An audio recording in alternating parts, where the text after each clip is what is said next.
by Max, who leads the post-training team, and Rennie from our engineering team. Over the past few years, OpenAI has spearheaded the reasoning paradigm. These are models which pause to think before delivering more intelligent responses. Now, reasoning is at the heart of our AGI program, and it underlies the technology that we use to ship stuff like ChatGPT Agent and deep research. GPT-5 aims to bring this breakthrough to everyone.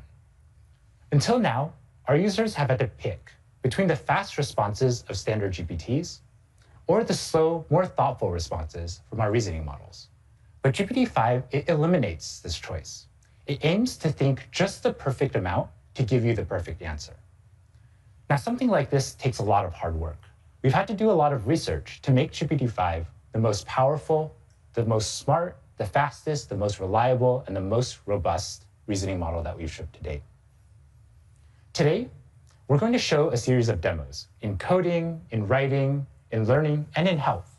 But GPT-5 isn't limited to these domains.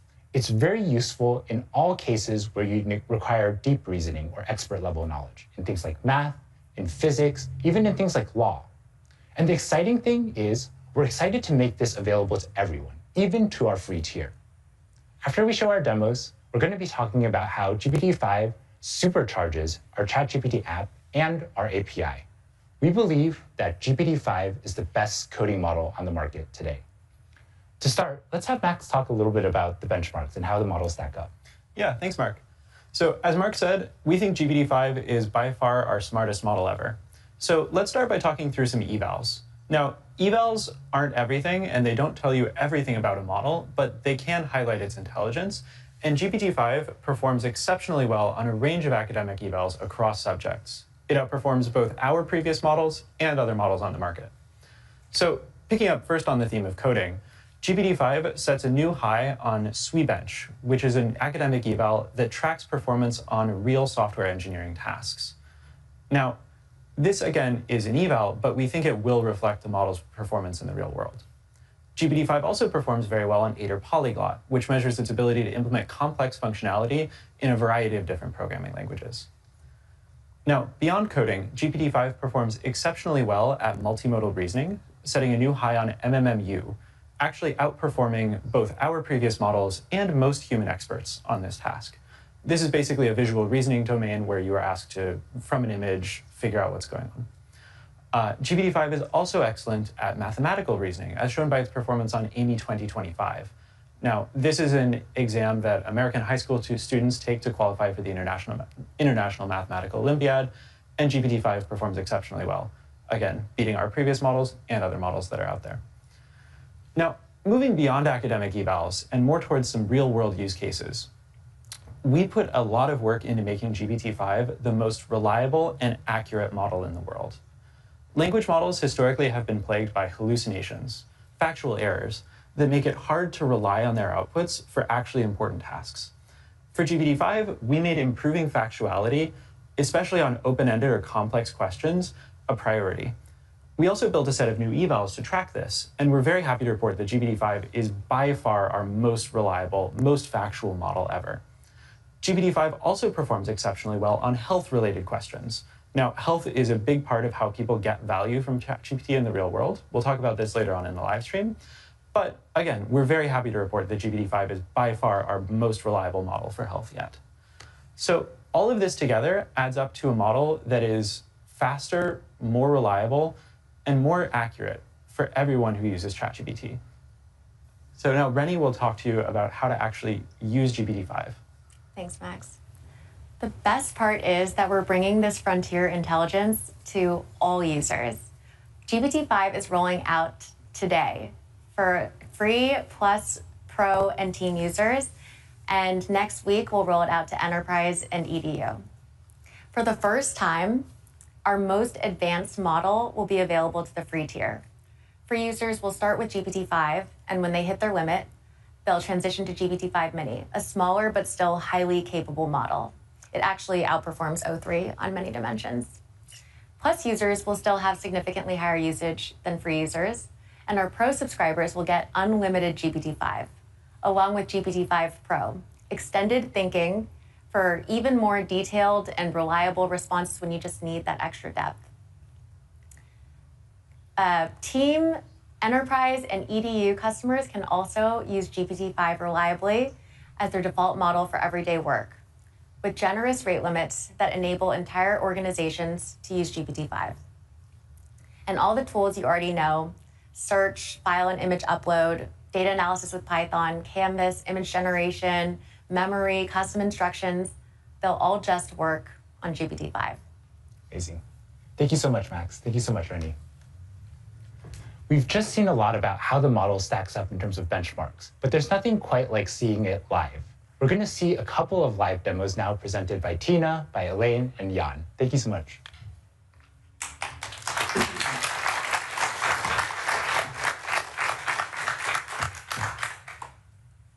Elaine, can you show us how smart the model is? Sure, thanks so much, Mark. I'm Elaine. Reasoning ChatGPT's ability to think deeply through complex problems is now built into GPT-5. It will automatically think whenever needed, delivering a more comprehensive, accurate, and detailed answer to you. Just as Sam said, it's like having a team of PhDs in your pocket. So let's see that in action. Suppose your kid is in middle school physics and they want to learn about Bernoulli effect. They need your help with their homework, and you might be like, wait, I might need some help with that too. So you could ask GPT-5, give me a quick refresher on the Bernoulli effect and why airplanes are the shape they are. Since this is a pretty straightforward prompt, GPT-5 actually doesn't need extra time to think about it and answers right away. But it still gives me a high-quality answer and explains the concept clearly. So here it says, like, Bernoulli effect means like faster-moving fluid has lower pressure and slow-moving fluid has higher pressure. So to make this even more helpful, I'm going to ask GPT-5 to create a moving demo to illustrate this. So I could ask, explain this in detail, and create a moving SVG in the Canvas tool to show me. This is a pretty complex task because now GPT-5 actually needs to build the visual. Therefore, GPT-5 takes a moment to think through the answer so you can come back with something more comprehensive and accurate. What's really nice is that you don't need to remember to turn on thinking each time. GPT-5 will do it for you automatically whenever the task benefits from deeper reasoning. If you really want to make sure that GPT-5 uses thinking, you can either say something like, think hard about this in the prompt to guide the model, or if you're a paid user, you can choose the GPT-5 thinking model from the model picker. Now you can see that the model is actually writing the front-end code to build the demo I asked for. So Christina, have you ever done some front-end coding before? Yeah, actually the last time I touched any front-end coding was about 3 years ago for the first demo of ChatGPT. Wow, so it's the first ChatGPT. That's where it all begins. Tell us more about it. It wasn't even called ChatGPT then. I think it was called Chat with GPT. That's a really good name. Always good at naming. But I'm not a front-end expert, and I really hadn't touched front-end in quite a while, so it took me quite a bit of time to get the React app up. I see. That's a lot of work. So how long did it take you to build something like that? Honestly, maybe embarrassing to me, like a week. Well, but your weeks of hard work actually paid off well. See how successful ChatGPT it is today after your first demo. So you know what? I'm also building a demo right now, but luckily I have GPT-5 with me right now, and let's see how long it will take this time. Maybe you should call it 5 with GPT. Yeah. Yeah, exactly. So you see that GPT-5 has already written like more than 200 lines of code already. And while the model is thinking, you can also tap here to expand the chain of thought to actually see what's going on under the hood. For example, the GPT-5 was thinking about, oh, the user wants a moving SVG visualization in Canvas. I actually need to create HTML code to do that. It also thinks about like what kind of front-end tool I need to use, for example, React and Tailwind. It also thinks about, oh, I need to ensure the physics are accurate. I need to check what the Bernoulli principle is.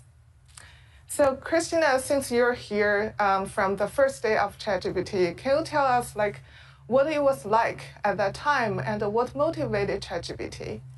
Yeah, I think at the time we weren't really sure about like how people would actually use it and what use cases were important. We were even going back and forth about maybe we should be releasing something that's like more specific to a certain use case. And it's really cool now here that we have we have a much better understanding of how people actually want to work with chat, and we can actually optimize the model for those use cases, like coding. Yeah, exactly. Do you still remember how it felt like when you first talked to ChatGPT, like the first version of the model? Yes, I don't know if people remember when the first version of ChatGPT would always start, as an AI model, I can't do something. And it's so great to see how far we've come from that personality. Yeah, it's much more human-like right now. Okay, so it's already done. So look like ChatGPT just finished like 300 or we're near 400 lines of code in 2 minutes. So let's see if the code can actually run. Okay. Oh, wow. Nice. Yeah. So with just a simple prompt, GPT-5 created this interactive and engaging demo that I can actually play with. So I can actually change the airspeed here to see how the lift and the pressure change accordingly. I can also tweak the angle of attack to see if my plane will actually fly or crash. I hope not. Yeah. So GPT-5 can just bring any hardcore concept to life in moments. Imagine you can use this for anything that you're interested in, whether it's math, physics, chemistry, or biology. GPT-5 just makes learning so much more approachable and enjoyable. Thanks, Elaine. I've been a part of ChatGPT since day one, and it's really cool to see all the progress we've made since then, especially with capabilities like writing. Writing is one of the most common use cases people have been using ChatGPT for, and we're excited to say with GPT-5, we've improved the writing quality significantly. It's a much more effective partner. It can help you elevate anything from drafts to emails and even stories. Let's see this in action. So with GPT-5, we'll actually be deprecating all of our previous models. I think they've done a pretty good job, so let's make sure we can give them a proper goodbye. So we're going to ask both 4.0 and GPT-5 to write a eulogy to our previous ChatGPT models. We want it to be heartfelt and heartwarming, but also hopeful. So let's ask GPT-5 for it. And as it's thinking, we're actually going to go ahead and read a preloaded the 4.0 response. So 4.0 decides to start with, today, as we prepare to welcome GPT-5 into the world, we gather to bid a heartfelt farewell to the models that came before. It's a decent start. Now let's kind of skim through and find another line. Your words reached across the globe, building connections where there had been none. I personally don't really like this line because it's rather generic and really without the previous context, it just feels like it could be about anything and feels more like a templated response. Now let's go back to GPT-5 to see what it's given us. It starts with friends, colleagues, curious strangers who became regulars. Even with this just first line here, we can see that GPT-5 has a lot more rhythm and beat to its prose than 4.0 did. Now let's find some other lines here. I actually like this. These models help millions write first lines, last lines, bridge language gaps, pass tests, argue better, soften emails, and say things they couldn't quite say alone. I really like this line because it shows that it's not just a templated response and it's actually quite personal and it gets the nuance of the situation right. And I think that's the kind of stuff that GPT-5 does much better than 4.0 than before. It actually makes things a lot more genuine and emotionally resonant with people. With GPT-5, the responses feel less like AI and more like you're chatting with your high IQ and EQ friend. Thanks, Christina. My name is Jan, and I'll be telling you about some of the progress that we made on coding. GPT-5 is clearly our best coding model yet. It will help everyone, even those who do not know how to write code, to bring their ideas to life. It just helped me. Indeed, and it will help me right now. So I will try to show you that. I will actually try to build something that I would find useful, which is building a web app for my partner to learn how to speak French so that she can better communicate with my family. So here I have a prompt. I will execute it. It asks exactly what I just said. Please build a web app for my partner to learn French. One thing to note is that GPT-5, just like many of our other models, has a lot of diversity in its answers. So what I like doing, especially when you do this type of vibe coding, is to take this message and ask it multiple times to GPT-5, and then you can decide which one you prefer. So I'm going to open a few tabs. Just going to paste there. Great. So while it's working on it, let's read through exactly the prompt I wrote. Create a beautiful and highly interactive web app for my partner, an English speaker, to learn French. And then I gave a little bit more details. Track her daily progress, use a highly engaging theme. Oh, it's already working. I'm going to put it on the side for now. Use a highly engaging theme, include a variety of activities like flashcards and quizzes that she can interact with. And then to make it even more fun for her, I actually asked GPT-5 to embed an educational game, which is based on the old Snake game, but I asked to add this French touch to it, which is to replace the snake with a mouse and the apples with cheese.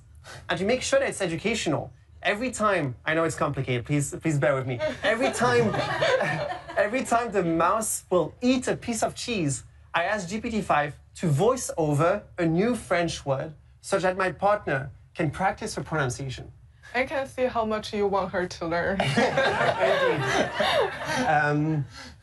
Great. So GPT-5 is still working on it. It already wrote 240 lines of code, which honestly is much more than what I would have written in that time.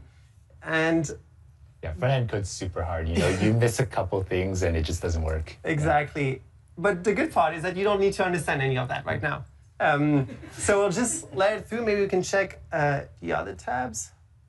Oh, wow. So I can simply press run code. So I'll do that and cross my fingers. Whoa. Oh, nice. I really Voila. So we have a nice website. Name is Midnight in Paris. Oh, I love together. that. So romantic. We also see a few tabs, flashcards, quiz, and mouse and cheese, exactly like I asked for. I will play that. So this says le chat, which is the cat, sorry. Le chat. Well, that's pretty good pronunciation. What does that mean? The cat. Oh. So I can reveal and check if GPT-5 is correct. It is. So if I press next, oh, and I don't know if you saw, I think it actually updated the progress bar, which is exactly what I had asked for. Mm-hmm. Let's check the quiz. Here is the word non, which is no. So if I press on it, bien joué, which means congrats. And it updated the progress bar again. And let's check the mouse and cheese tab. Okay, that seems like a mouse. Here's the cheese. I'm going to try to play it. I can't promise I'm going to be good at it. Okay, seems to be working. La gare. Whoa. Un café. So, indeed, just when I eat the cheese, Le chat. it gives me a new French word. It's actually super complicated, and I already lost. I'm sorry. But let's just check a few other tabs just to see what is the type of diversity that GPT-5 can give you. So I can run the code here. Oh, wait, that's not my favorite, but it seems that I can maybe switch. Oh, look at that. Oh, nice. That's better. I like this mouse game better. Yeah, I don't know, that doesn't look like a cat, like a mouse, but let's check maybe the third one. Sometimes it's not great. The good thing with GPT-5 is that if you have something that you don't like, you can just ask it to change it, and it will do it for you. Let's check this one. Oh, that's nice. That's also something to note is that GPT-5 really likes purple, so you will see a lot of that. It's fine. Purple is my favorite color. Oh, great. You will love GPT-5 then. So, as we just saw, in a few minutes, GPT-5 built a few demos for us and for my partner to learn French. GPT-5 really opens up a whole new world of vibe coding. And as we saw, there will be some small rough edges, but the good thing is that you can ask GPT-5 to fix them. GPT-5 really brings the power of beautiful and effective code to everyone. I can't wait to see what people will build with it, but until then, back to you, Mark. Thank you so much, Tina. Thank you so much, Elaine. Thank you so much, Jan. We've come a long way from the days where only 5 to 10 lines of code were working. And now it's amazing that you can produce these kind of apps on demand. We've made ChatGPT-5 much smarter, much powerful, and much faster. But we've also worked on enhancing some of the existing features. Here to talk about some of these features are Rochen and Christina Kaplan. Rochen comes from our multimodal research team and is going to talk about a feature, namely voice. Thank you, Mark. So we've been steadily improving voice over the past year to make it more useful for everyone. First, it sounds incredibly natural, just like you're talking to a real person. Second, we've added video so that it sees what you see while chatting with you. Third, it also translates between languages consistently and smoothly across turns. But today, we're doing something very special. We're bringing our best voice experience to everyone. Free users can now chat for hours, while paid subscribers can have nearly unlimited access. And voice is also available in custom GPT. Plus, subscribers now can custom tailor the voice experience exactly to their need. It will follow your instruction closely. Let's try something fun. Excited. So I can ask the voice model to give me a comprehensive answer, a concise one, or even just a single word. Hey chat, could you only answer to me in one word, please, from now? Absolutely. Okay. Describe the plot of the book Pride and Prejudice. Relationships. Okay, that's true. Yeah. Give me a piece of wisdom. Patience. Patience. So that's the word of wisdom from our voice model. And I think our model is trying to say, thank you for your patience waiting for GPT-5. Now, let's move on to something more practical. Learning is a top use case for our voice model. People love to use it to dive deep into topics, get quizzed before exams, or learn new languages.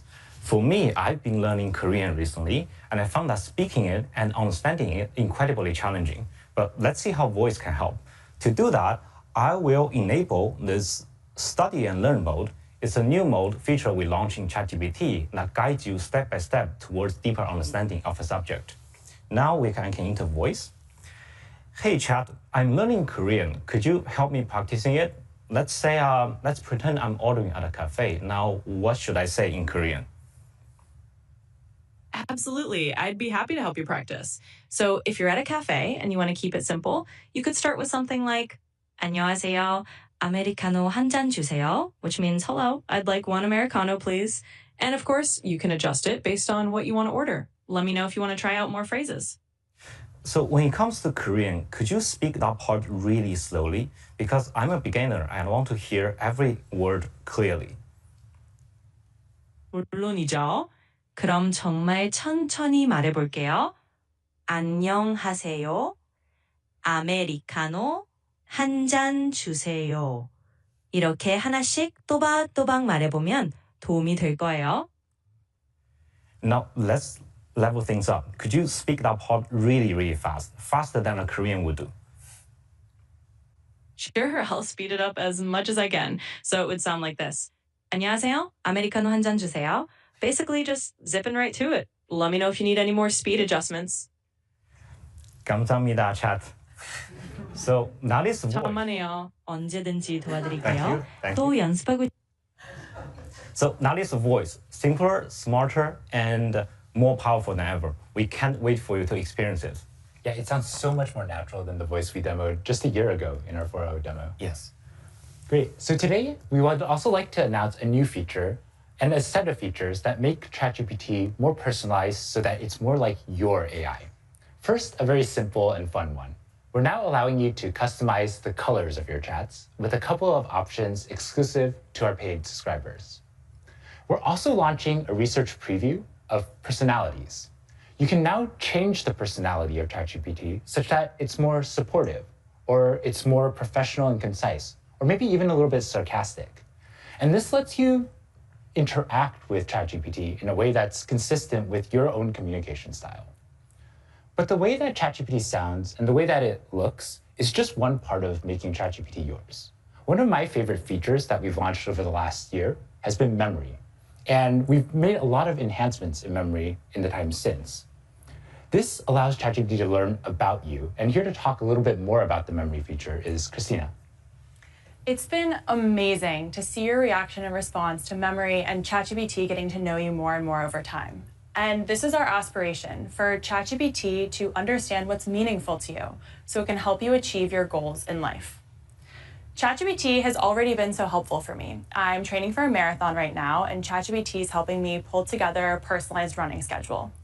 But ChatGPT still has many limitations. It doesn't understand my actual schedule. Next week, starting with Pro users, followed by Plus, Team, and Enterprise users, this is changing, and we're giving ChatGPT access to Gmail and Google Calendar. Let me show you how I've been using it.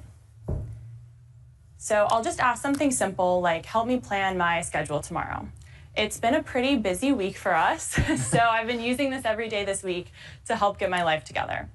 I've already given ChatGPT access to my Gmail and Google Calendar, so it just works and it's easy here. But if you hadn't, ChatGPT would be asking you to connect right now. Let's see what ChatGPT is doing. Okay, that was pretty quick. Okay, so ChatGPT has pulled in my schedule tomorrow.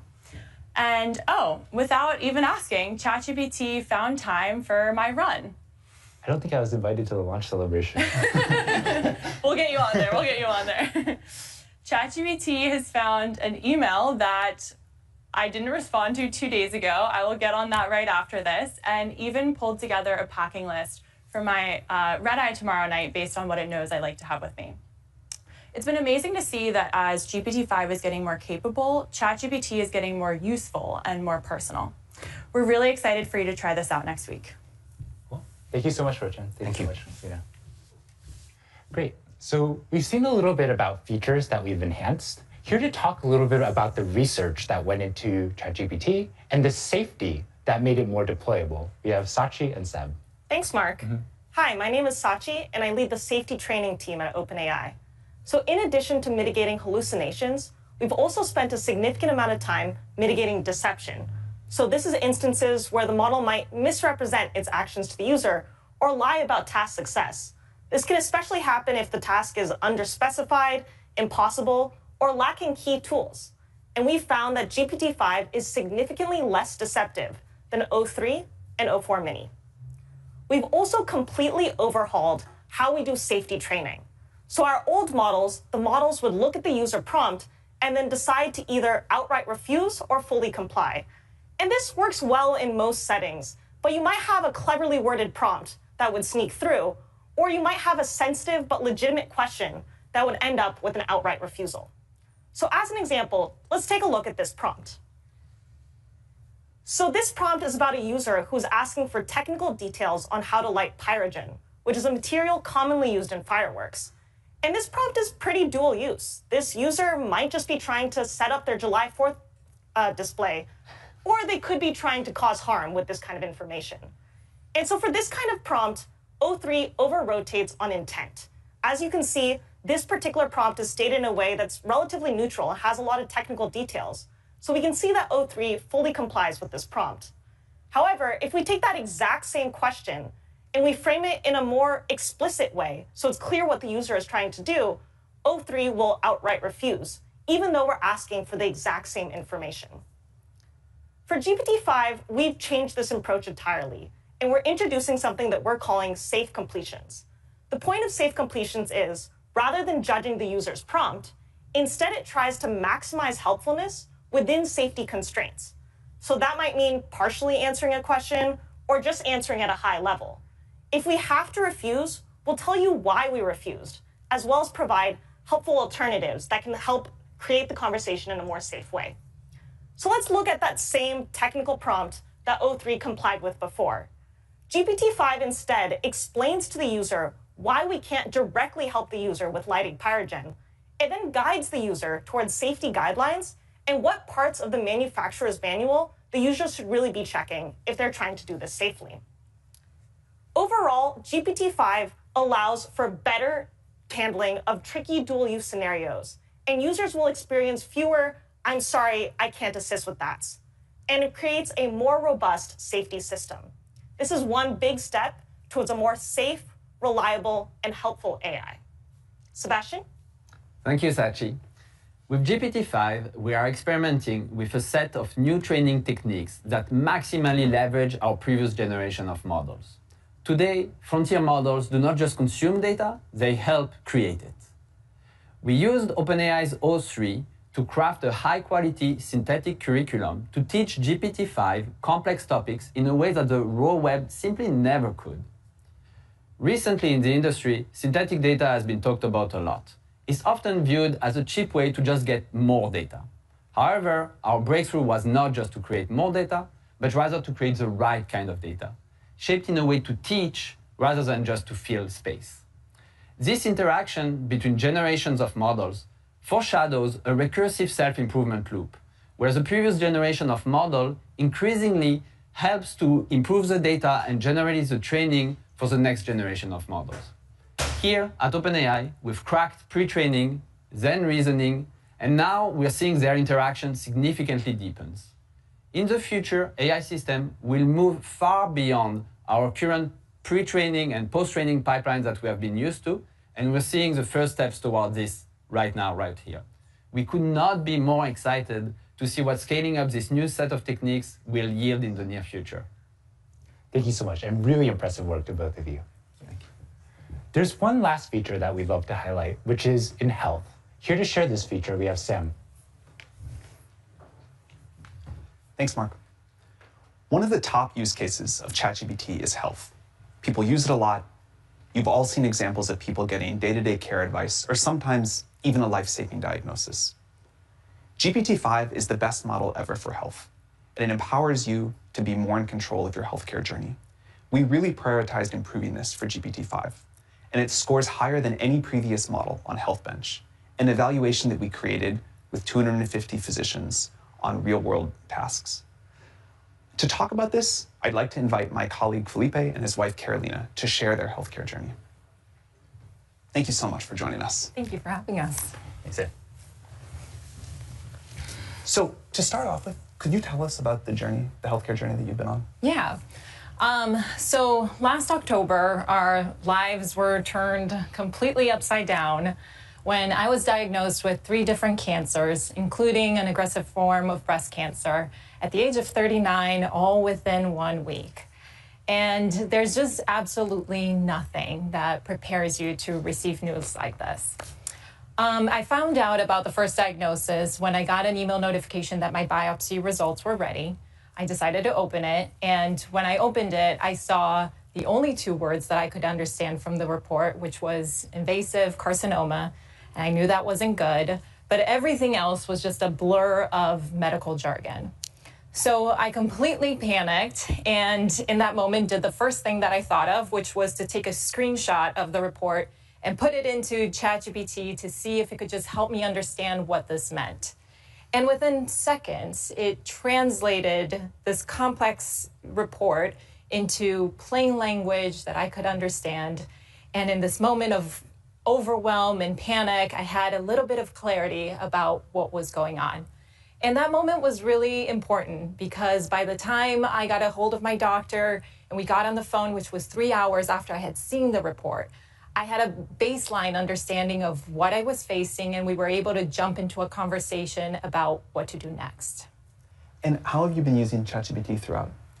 I've used it in so many different aspects of my journey, but one of the ways that I found it most powerful is in helping me make critical decisions and in helping me advocate for myself.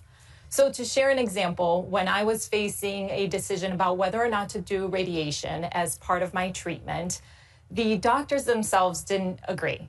My case was nuanced and there wasn't a medical consensus on the right path. And so the experts turned the decision back to me as the patient. And for me, bearing the weight of this decision that could have lifelong impact felt really heavy, and I didn't feel equipped to make the call. So I turned to ChatGPT to gain knowledge and understand the nuances of my case. And again, within minutes, it gave me a breakdown that not only matched what the doctors had already shared with us, but was much more thorough than anything that could fit into a 30-minute consultation. And it went further. It helped me weigh the pros and cons. It helped me understand the risks and the benefits. And ultimately, it helped me make a decision that I felt was informed, that I felt I could stand behind when the stakes were so high for me and my family. Yeah. I mean, for me, what was really inspirational was watching her regain her sense of agency by using ChatGPT. In this moment, it'd be so easy to feel helpless. And there's such a big knowledge gap between what the doctors know and what we know. And however, no one cares more about Carolina's health than she does. And so what I loved was seeing her really empower herself and gain knowledge and become an active participant in her own care journey. And I think that's a really important point to emphasize. I think that the promise of AI in healthcare isn't in just breakthrough discoveries or better diagnostics. I think it's in creating smarter and more empowered patients that can fully participate and advocate for themselves in their care. Speaking of that, you've been testing GPT-5. What do you think? I've been so mind blown about GPT-5 and its capabilities. One of the first things that jumps out at me is just how fast it is. Almost a little alarmingly at first. I felt that too. It's like, are you sure you thought about that enough? Just think long enough, but it is very thorough. And more importantly, it feels more like a thought partner that connects the dots. So rather than just translating information or giving you an answer, it helps you actually navigate the problem. Yeah, a great example is we actually went back and took our initial biopsy prompts and put them into GPT-5. And GPT-4o had done a great job. It had translated, explained what these words meant, and helped in a way we can understand. But GPT-5 seemed to understand more of the context and the question behind the question. Like, why would we be asking biopsy results? And so I said, well, here's actually what's not on here yet. Here's what results are still pending that you're going to have to ask about. Here are questions you might want to go ask your doctor and think when you start talking to them. And so it really started to pull together a complete personalized picture. And that's what really inspires us. I mean, you can see all the amazing improvements in the benchmarks, but what is so helpful is that this tool is available today. And the reason Carolina and I are here and the reason we feel so passionate about sharing our story is for that individual that's going to get a diagnosis like this today. Those families going through a cancer diagnosis, similar medical diagnosis, are going to face some of the most challenging decisions of their lives. And what really inspires me is that they're going to have access to better tools and support than we had even just 8 months ago. I think we're incredibly excited for that too. Thank you so much for coming to share your story. We're pleased that ChatGPT has been able to be helpful to you, and we hope that the new version will really be able to help a lot of people. We wish you the very best. Thank you. Thank you. And I'd like to hand it over to our president, Greg Brockman.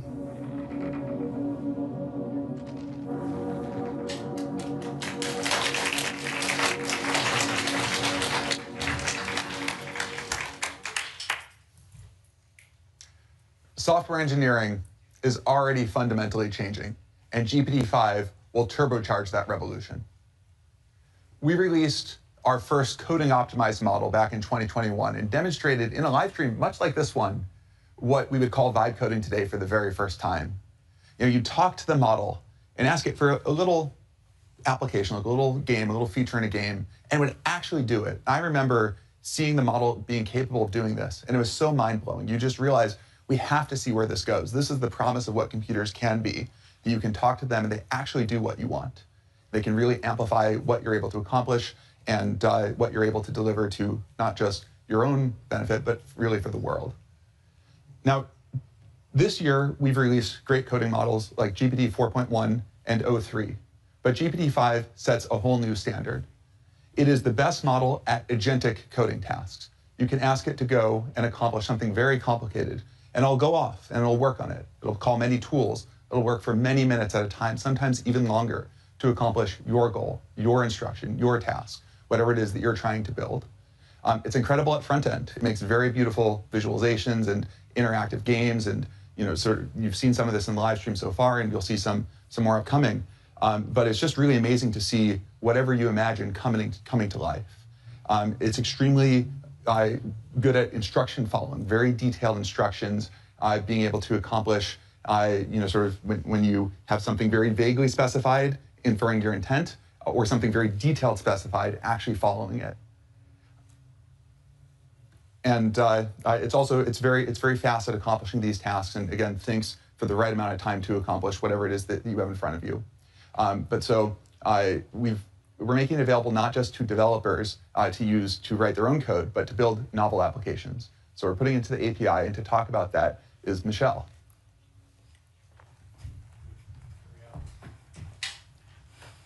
Thanks, Greg. Hi, I'm Michelle, and I lead a research team on post-training focused on improving our models for power users. And that includes use cases like instruction following and coding. Today, I'm so excited to tell you that we're shipping 3 state-of-the-art reasoning models in the API: GPT-5, GPT-5 Mini, and GPT-5 Nano. All 3 slot right in the cost latency curve, so you can pick the right one for your application. We're also, for the first time, releasing a new parameter option for reasoning effort called minimal. And this is so that you can use these reasoning models, but with minimal reasoning, so that they can slot into the very fastest and most latency-sensitive applications. So now you don't actually have to choose between a bunch of models, and you can use GPT-5 for all of your use cases and just dial in the reasoning effort. We also have a few new features coming to the API. The first is called custom tools. In the past, all of our function calling had the model wrap its outputs in JSON, and this works super well when the model needs to output a few parameters. But sometimes, developers are pushing our models to their limits, and they have extremely long arguments for tool calls. And it can be more challenging for the models to escape, valid control characters out of 100 lines of code in JSON. And that's why custom tools are just free-form, plain text. And what's super cool is that we're releasing an extension to structured outputs where you can supply a regular expression or even a context-free grammar and constrain the model's outputs to that. And this will be super useful if you want to supply like a custom DSL, if you have your own SQL fork, and specify that the model always follow that format. We're also shipping tool call preambles. And this is the model's ability to output explanation of what it's about to do before it calls tools. This is not super new, but O3 didn't have this capability, and in GPT-5 it's supercharged with extreme steerability. The model is able to follow instructions about these preambles very effectively. You can ask the model to give a preamble before every tool call, or only when something notable is going to happen, or not at all. Next, we're shipping a verbosity parameter. We've actually wanted this in the API for a long time, and now you can set verbosity to low, medium, and high to control how terse or expansive the model is with its outputs. GPT-5 is a state-of-the-art coding model. On Sweetbench, a measure of Python coding ability, GPT-5 sets a new high of 74.9% versus the 69.1% from O3. On Aider Polyglot, which is a benchmark that covers all sorts of programming languages and not just Python, GPT-5 scores 88%, a stark improvement over O3. You've also seen that it's incredible at front-end web development. And so we've asked human trainers to look at outputs from GPT-5 and O3 and pick which they prefer. And they prefer GPT-5 70% of the time for its improved aesthetic abilities, but also better capabilities overall. But GPT-5 is not just for coding. It's incredible at agentic tool calling. It's the leading state-of-the-art model for tool calling, and we see this on the new Tau Squared benchmark. This benchmark, released just 2 months ago, is a test of the model's ability to call tools and work in concert with the user to solve a challenging problem. This case in the telecom industry, so trying to solve the problem for a user not having their service working. Just 2 months ago, no model in the field scored more than 49%, and today, GPT-5 scores 97%. GPT-5 is also state-of-the-art on general-purpose instruction following. It scores 99% on Collie, which signals a great departure for this benchmark for us. It also scores 70% on Scale's multi-challenge benchmark, up 10 points from O3. And this is a measure of multi-turn instruction following. Finally, the instruction following eval I actually prefer the most is one we've built in-house. It's based on real API use cases, and for that reason, it's a really good measure of how GPT-5 will perform in your application. On the hard subset of this, GPT-5 scores 64%, up from 47% from O3, a pretty meaningful improvement. So we think it will perform quite well in your applications. We're also bringing GPT-5 to a longer context window in the API. It's now got 400K of total context, up from 200K from O3. But it's not enough to just release a longer context window. We wanted to make it more effective and usable. And GPT-5 is state-of-the-art on the 128K to 256K of OpenAI MRCR, which is a benchmark we open sourced 2 months ago on long context retrieval capability. It's also state-of-the-art on OpenAI's GraphsWalk's BFS benchmark, which is a measure of the model's ability to reason over long context inputs. You know, it's a great merger of the reasoning capabilities and also the longer context in this model. We're also open sourcing a new long context eval called BrowseComp Long Context to measure the model's ability to answer challenging questions over long context. We're excited to spur on more work in this field. We think GPT-5 is the best model for developers. It was trained with a focus on real-world utility and less so on benchmarks, but we happened to pick up a few of those along the way. We focused a lot on the intersection of engineering and research, and we think you'll really love working with this model.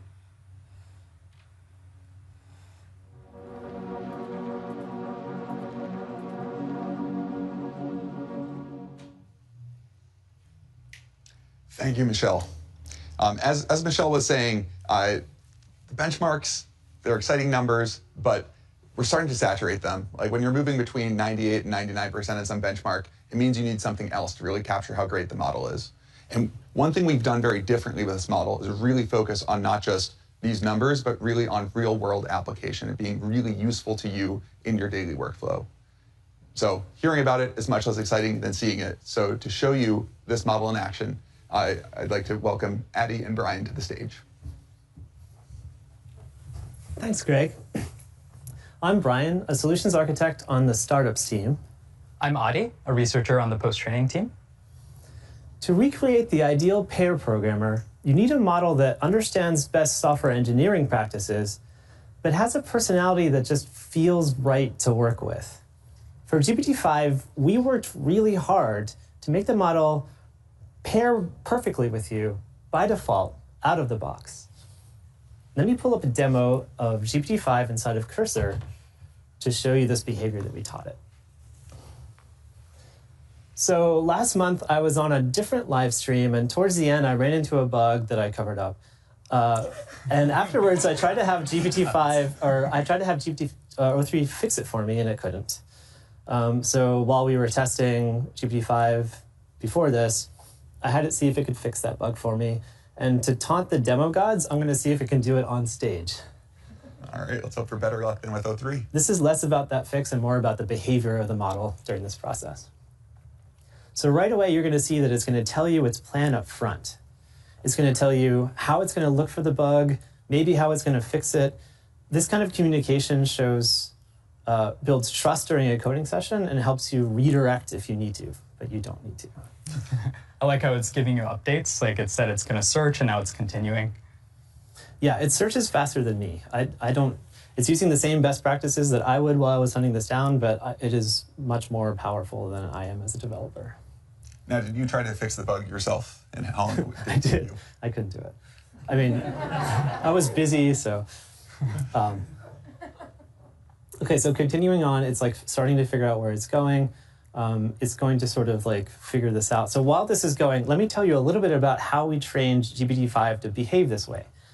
We started by talking to users and customers about how our models perform in the most popular coding tools like Cursor, and we identified frustrations and rough edges, and we boiled it all down into 4 personality traits: autonomy, collaboration, communication, context management, and testing. We turned those into a rubric that we used to shape the model's behavior, and then we tuned it until it felt like a collaborative teammate while we were using it. It's been really amazing to see the team really doing the grind of like going and seeing how this model behaves in practice, figuring out what people really want, and putting that back into model training. That's something that I think has been like a real focus for this model. It's been pretty great. So while this is fixing, the other thing that we did during testing, which was really surprising, was we were sort of pressed for time. And we had it refactor one of our test harnesses to run parallel on Docker and set it off, came back like 45 minutes later. It's just like it just finished. And we tested it out and it ran the first time. It was pretty surprising. That's incredible. That is magical. Okay, so it made the edits. It looks like, yeah, it found the right problem. And right now it's actually, okay, it's running lints, but these lints are actually not related to this bug, so it's going to ignore them. And then it's going to run a build, it'll run tests if there are any. It's going to make sure that this code is shippable before it's done. It's actually really smart that it finds lints and realizes that these aren't relevant to the specific bug we're fixing. It's not making unnecessary edits. Totally. So this is just one example, but it really shows the power of the autonomy and the collaborative communication and how it stays reliable on difficult coding tasks without getting stuck on death loops. And the best part, GPT-5 is totally tunable. You can steer it with system prompts or cursor rules. You can change its verbosity levels or reasoning levels to match your tasks. And if you get stuck, ask it. GPT-5 is actually really good at modifying its own prompts by meta-prompting. So after using this for the past few weeks, it really feels like we've achieved state-of-the-art, zero-shot performance and reliability across the most complex coding tasks. For me, it's the first time I trust a model to do my most important work. This is beyond vibe coding. It's an incredibly powerful tool, and I'm really excited for people to try it.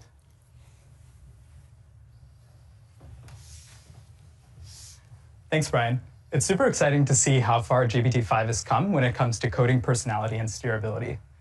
I'm really excited to show how great GPT-5 is at front-end coding, where design and aesthetics really matter. So I've got two demos for you today, one for work and one for fun. Let's start with the work example. So imagine you're the CFO of a startup. I have some data that I'd like to visualize about the company. And I'm going to ask the model to make me a dashboard. So you'll see here that I'm being specific about the audience. So the target audience is the CFO. It said, create a finance dashboard for my startup. And I've asked it to be beautiful, tastefully designed with some interactivity, and to have a clear hierarchy for easy focus on what matters. I've also specified what frameworks it should use. And you can see that it's actually started. It's following my instructions and using create next app to make a Next.js project. So totally from scratch. Yeah, exactly. Now, how long do you think this kind of task would take you to take? Yeah, easily at least a couple of days. I'm not a front-end expert. Just to understand the latest frameworks and piece everything together would, easily take me a few days. We'll see how long it takes with the model. Yeah. And it's really cool to see that the model has thought for a bit, and it's explaining how it's going to structure the project. So it's talking about how it's going to scaffold a new Next.js app. It's going to use Tailwind CSS. It's running a couple of commands to install dependencies, which is cool. And now it's proceeding to implement the rest of the project. So while this runs, I'm going to talk a little bit about how we trained GPT-5 to be a great front-end coding model. We tried to follow the principle of giving it good aesthetics by default, but also making it steerable. So if I give the model a concise prompt, it should be able to infer my intent and make something that looks great by default. On the other hand, if I'm specific about a layout or frameworks that I want the model to use, it should follow my instructions precisely. And this makes it the best of both worlds for developers. We also trained GPT-5 to be much more agentic than previous models. So if you give it a task like this, it will run long chains of reasoning and tool calls and just go to work to build code that is both ambitious and coherent. I like how you said ambitious because it means it goes above and beyond without going off track or off what you specified. Yeah, exactly. So what we want is the model should adhere to my prompt, but also be ambitious and go above and beyond when it thinks it can. And so checking in here, looks like the model is making progress. It's creating a README file. Yeah, and I think it's thinking about how to make the code modular. So it's created like a bar chart component. Looks like it's continuing here. I love that it doesn't just write the code. It also really thinks about proper abstractions and documentation and really the whole life cycle of what it is to write software. Yeah, exactly. It's not just writing the code like in SweetBench, but it's also communicating about the code and explaining what it's doing. Let's check in to see what's going on. So while this runs, GPT-5 understands details much better than previous models. So when we trained the model, we taught it to understand details like typography, color, and spacing in a way that just eclipses any previous model we've shipped. Like, I remember with old models, you would have to write really specific prompts to get it to do what you want, but GPT-5 just gives you great results by default. During testing, we were looking at the A's and B's for different versions of the model to see if it was doing better at UI, and at some point we stopped being able to tell and actually had to pull in designers to teach us what was better. Yeah, it was really fascinating to see the model's aesthetic preferences evolve during training. And we woke up one day and it was just making these great UIs. How do the model's aesthetic preferences compare to your own? Yeah, I think in general, I feel like the model has better aesthetics than me. Usually I defer to its judgment. And I find that really helpful when I'm trying to make an app. I'm not exactly sure how I want it to look, but the model's defaults are just great. Yeah, and checking in here, so you can see that the model has actually structured the code into these different components. So it's made a sample data TypeScript file, KPI card component, revenue chart. And like I said, it's super modular. And it's thinking about how to not just write code, but write high quality code that can actually be merged.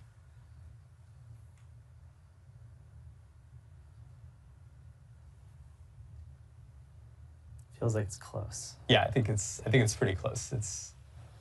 You did say ambitious. Yeah. Yeah. Okay. Cool. So this is awesome. So you can see here that it's actually building the project and streaming errors back to itself. And this is, for me, this was just a profound moment to see that the model could write code, but also run builds, stream the errors back, and iterate on the code. So it's able to improve its own code in this sort of self-improvement loop, which is fascinating. And it's definitely a good taste of what the future holds as well, right? Yeah. When you really think about where these models can go and how much they can accelerate developers and kind of all aspects of what we all collectively do. Yeah, exactly. Nice. It actually just fixed a bug that it found in that previous build. Okay, cool. Nice. Yeah, looks like it's done. Let's check it out. So I'm gonna follow the instructions that I don't really know front end. So let me see how I should run it. So it's saying cd to the directory and then run npm run dev. So let me do that. And it looks like it's being served on port 3001. So let me just open that port. Wow, it's alive. Nice. Nice. Yeah, so you can see here, let's check it out. So the model has made me a dashboard. It's telling me my ARR, cash. Looks like this company is doing pretty well. You can see that revenue is growing. And the model's added some interactivity here. So if I hover over a graph, it actually tells me the exact value for a particular day. It would take me 5 hours to do that in D3. Yeah, imagine manually doing this in D3. It's just Now, just because it's so easy to take this for granted, could you remind the audience what the actual prompt was? How much creativity and sort of understanding your intent was required to accomplish this? Yeah, it's crazy that this prompt is so concise and it's able to just give me something that looks beautiful in just 5 minutes.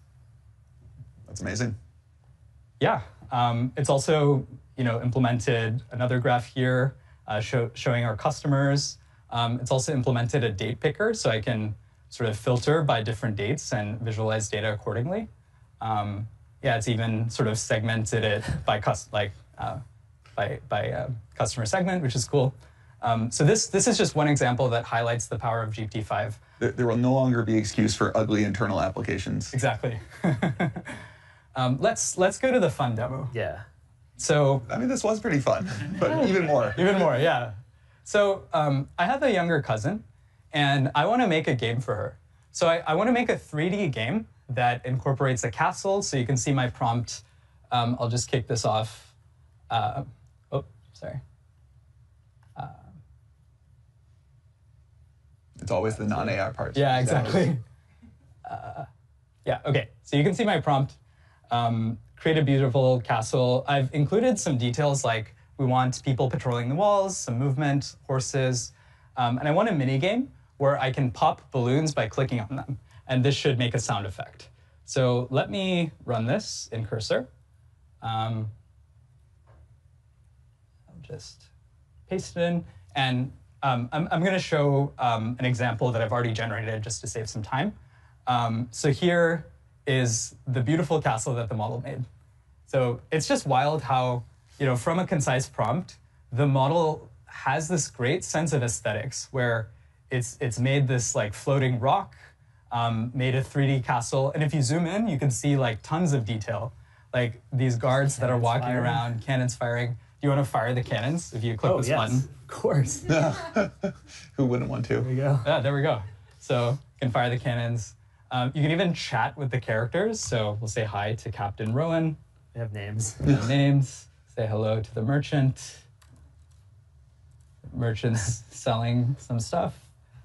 What's your favorite song? A Ballad of Banners and Dawns. Nice. Give me some wisdom. Curiosity is volatile. Yeah, that makes sense. Minigame.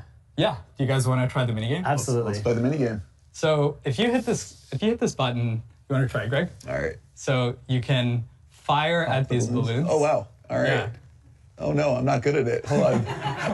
Maybe I can ask GPT-5 for some help with it. Yeah, a little Oh, you hit one. Yeah. Nice. I got one. Oh, there we go. We got a sound There's effect. a sound effect. These are historically accurate balloons. Yes. Did I get a second one yet? Man, this game is harder than it looks. Hold on, we got a balloon coming. There we go. All right. Nice. I think I should quit while I'm ahead. Cool. So working with GPT-5 has been really fun and profound for me because for me, this is the first model I've worked with that actually has a sense of creativity. And we're really excited to see how GPT-5 unlocks your creativity. All right, thank you both. This is absolutely amazing. Now, we believe that GPT-5 is the best coding model in the world, but don't just hear it from us. To talk more about this model and how to make it really useful for developers, I'd like to welcome Michael Truell, who is the co-founder and CEO of Cursor. Thank you. Good to be here. Great to have you. Yes. So, what was your very first experience with GPT-5? So when we got access to GPT-5, we just set about using it on our actual work. And so to start with, as a test, we asked it to tell us something non-obvious about our code base. And within a couple of minutes, it buried into the code base. It identified a particular system that we use for remote code execution. And it identified a non-obvious architecture decision we had made. And then it also understood why we made that architecture decision. And it was to harden our security.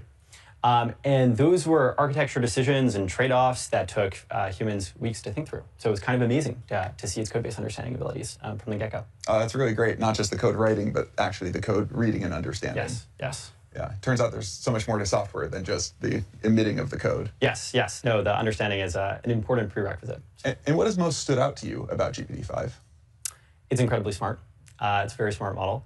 And even though it is smart, it does not compromise on its ease of use for real pair programming. That means it's incredibly fast. That also means that it's quite interactive. And so it's good about talking about what it's about to do, breaking problems down into subproblems that a human can then see, and leaving a reasoning trace that you can then intervene on and react to. It's also great not just that you give it one initial query and then it goes and does that, but working with you over a long session. Where you're asking it to backtrack on something that has gone down, or asking it to make additional changes to the code base. Should we show it in action? Let's do it. Yes. So I think we are going to go and we're going to try and solve a bug. And so this is the OpenAI Python SDK. There are a bunch of issues in the OpenAI Python SDK. There are also a lot of closed issues. Okay, good. And it seems like there's a problem with uploading PDFs through the SDK. This has been open for 3 weeks, so open for 3 weeks. Not a trivial problem. Yeah. And so let's see if we can go tackle this issue. So we're going to take the issue, we're going to paste it into the editor. paste it into Cursor, and GPT-5 is going to set off and try and solve the problem. And this is actually an example of the robustness of the model in the API, where to solve this problem in Cursor, it's working with a set of custom models that it hasn't seen before, a set of custom tools that it hasn't seen before, to do things like pull down text from the web, to search throughout the code base, and it's incredibly robust and adept at using those tools. And they boost eval results. Yeah, I love seeing just the full explanation of all the things that it's running and doing. And I guess, yeah, how does this seem to compare to how you would solve this problem? Well, it's very fast. You can see it's made a high-level plan, searched throughout the code base, it started to read some files, and continued searching, and now it's kind of thinking through what it'd like to do next. And now it's started to actually solve the issue, and started to think through some code changes. Now, any advice for people on how to get the most out of GPT-5 in Cursor? I would suggest using it for your real work. GPT-5 is a step forward towards a real pair programmer. And so I would start using it as a helper on, as a daily driver model for you. And so if you haven't used AI to code much before, I would take some of your more scoped down problems and try handing them off to the bot and working with it synchronously. Yeah, I think the fact that GPT-5 is so great for the real world, like big code bases, like doing your daily driver, not just this like demo of a cool one-off application. As cool as that is, right? The real value comes from really operating in a larger code base and sort of these long-lived applications. Definitely. And its code base understanding is very impressive. Also, its ability to be steered is impressive. And so, yeah, if you specify a long, complicated task with lots of subtleties in the initial instructions, it's very good at picking up on those subtleties. It's also very good at, if it's gone down a wrong path and actually goes and executes the code or hears back from you that it was incorrect, it's very good at backtracking too. Now, what can't GPT-5 do? Well, we're really excited about computer using capabilities, about those getting better. It would be great if, for instance, the dashboard Adi just showed, if it could run the code, see the output, actually, kind of QA every little bit itself, and then react to it. So looking forward to computer using capabilities. How would you like GPT-5 to be better? Oh, well, I think that is a great one, right? It's just expanding the dimensions, right? I think it's in all directions, right? That there's so much of like doing DevOps and other work that is external to software, code writing as we think of it today.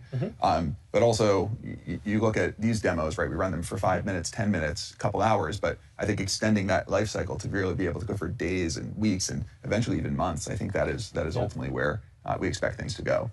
So we can see that it has buried into the code base and discovered that there's an issue with the MIME or the MIME typing being sent up for PDFs and the plumbing through the SDK.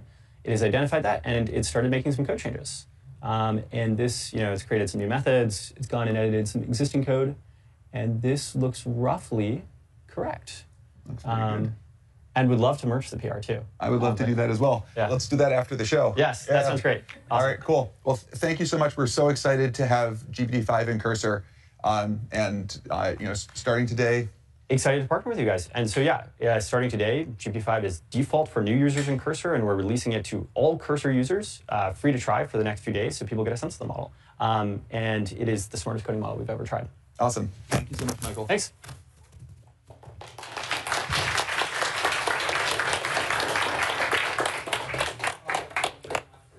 But it's great for the enterprise. We think of it like it's great for the enterprise. We think of it like a subject matter expert that is in your pocket, that is an expert across every domain, legal, finance, whatever application you have in mind. To talk about how GPT-5 can be applied to the enterprise, I'd like to welcome Olivier to the stage. Thank you. Thank you, Greg. Hi, everyone. I'm Olivier. I lead the platform at OpenAI. At this point, I think you got the message. We care a ton about developers and coding. But that's not all. Enabling businesses and governments is critical to OpenAI mission. Put shortly, we want to enable the key industries to transform themselves, such as healthcare, education, energy, or finance. Since we launched ChatGPT and the API, 5 million businesses have been using our technology. I'm still mind blown. 5 million businesses. And those businesses are not just playing. They're not just experimenting. They are pushing in production new products in the real world. And I believe GPT-5 is going to be a step function with that regard. As Sam mentioned earlier, the possibility to have a subject matter expert in your pocket is going to enable every employee to do more. But let me give you a few examples. First, I want to talk about life sciences. Amgen is a company in the US that designs new drugs, new medicines to fight some of the toughest human diseases. Amgen was one of the first testers of GPT-5, and they used it in the context of drug design. And what Amgen scientists found is that GPT-5 is particularly good at deep reasoning with complex data. Think analyzing scientific literature or clinical data. Next, I want to talk about finance. BBVA is a multinational bank which is headquartered in Madrid, in Spain. BBVA has been using GPT-5 for financial analysis. And the takeaway was pretty clear. GPT-5 beats every single other model out there in terms of accuracy and speed. What used to take 3 weeks for a financial analyst to do, GPT-5 can do it in a couple of hours. Next, I want to talk about healthcare. Oscar is an insurance company based in New York. And they've been using GPT-5, and what they found is that GPT-5 is the single best model for clinical reasoning. Think mapping complex medical policy to patient conditions. It's not all about businesses, it's also about governments. We are super excited by the announcement that we made yesterday that the 2 million US federal employees will be able to use GPT-5 in ChatGPT. And I cannot wait to see how that enables to deliver better, faster services to the American people. And frankly, that's all very cool, but I think that's the tip of the iceberg. If history is a teacher, and we've seen it with GPT-4, we are going to see many, many use cases emerge over the coming weeks and months that all of us could not even imagine. And so I cannot wait for us to invent that future together. Let's talk quickly about pricing and availability. GPT-5 is going to be available in the API starting today. 3 models, GPT-5, GPT-5 Mini, GPT-5 Nano. GPT-5 is going to be priced at $1.25 and $10 per million input token and output token. Mini and Nano are even faster and more affordable.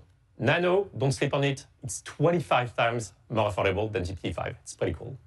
I cannot wait to see what you'll build.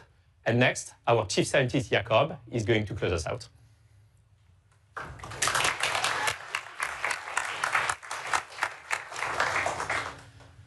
Thanks, Olivier. At OpenAI, at the core, we are about understanding this miraculous technology called deep learning and what its consequences are. Our research aims to understand what deep learning is capable of and how to steer it to make it safe and useful for all of us. This is a work of passion, and it's a mission. And I want to recognize and just deeply thank the team at OpenAI. It is a great privilege.